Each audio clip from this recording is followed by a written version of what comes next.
Here we are looking at a problem from section 4.3, number 9, and it's about evaluating trigonometric functions. So essentially in this problem, we have to find the exact values of the 6 trigonometric functions of the angle theta.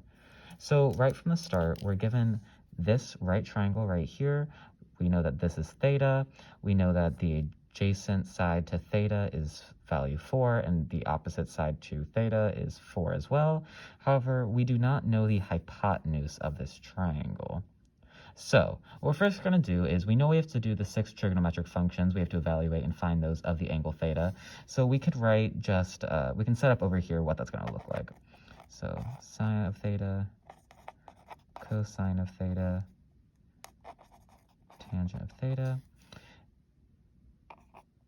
cosecant of theta, secant of theta, cotangent of theta. So over here, we know to find the sine, cosine, cosecant, secant, we have to know the hypotenuse. And thankfully, since we're given the adjacent to the theta and the opposite to theta, we can apply Pythagorean's theorem, which is a squared plus b squared equals c squared, to find this missing value over here. So all we have to do is plug in a value, so 4 squared plus 4 squared equals c squared.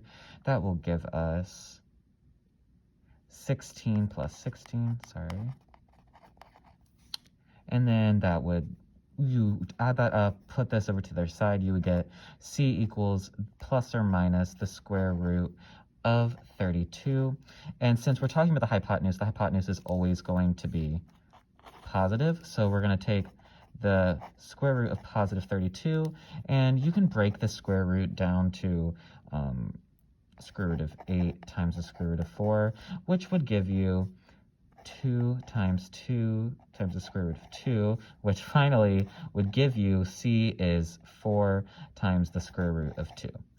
So finally, we know what the c value is for square root 2, so we can start evaluating the trigonometric functions.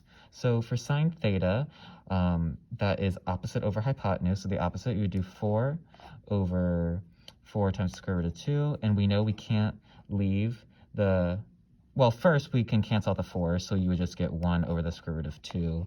And then we can't leave square root and the denominator, so we just multiply both sides, so you get square root of 2 over 2 for sine.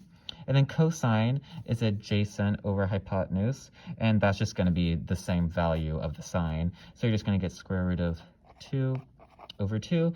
Then tan is opposite over adjacent, so you get 4 over 4, which would give you 1. Cosecant is just the flip of this, so you would get the square root of 2 over 1, which is essentially just the square root of 2. And then same with the secant, you're just going to get the square root of 2. And then finally, the cotangent, the inverse of, or the reciprocal of 4 over 4 is 4 over 4. So you would still get 1. So we properly evaluated and found the exact values of the 6 trigonometric functions of the angle theta. And you can see all of that right here.